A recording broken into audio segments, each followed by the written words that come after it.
Welcome to the Slop Farm. Enjoy the video. In this video, I will show how to make oatmeal honey soap. First, gather your ingredients. 1 pound of melt and pour soap base, 2 tablespoons of finely ground rolled oats, and 1 tablespoon of pure honey. You will also need a heat-safe measuring cup, a stirring utensil, and your chosen soap molds. Safety is key, so wear gloves and eye protection. This simple recipe creates a soothing, moisturizing soap perfect for sensitive skin. Next, let's melt the soap base.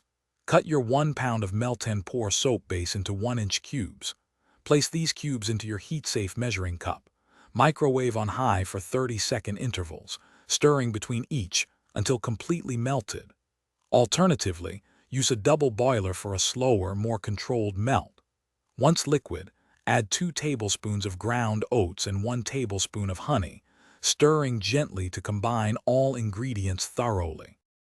Now it's time to pour your soap. Carefully transfer the warm, mixed soap into your prepared molds.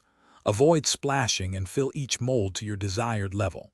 Let the soap cool and harden at room temperature for at least 2 hours, or place it in the refrigerator for faster setting. Once firm, gently pop the soaps out of their molds. For best results, allow them to cure for 1 to 2 days before use, enhancing their longevity. You can easily customize your oatmeal honey soap. Consider adding 5 to 10 drops of your favorite skin-safe essential oil, such as lavender or tea tree, for added benefits and fragrance. For extra exfoliation, a half teaspoon of poppy seeds or fine coffee grounds can be mixed in with the oats. This allows you to tailor the soap to your personal preferences. Remember to check the description for a link to the new Kindle Paperwhite and other great deals. Enjoy your homemade, personalized soap. Thanks for watching.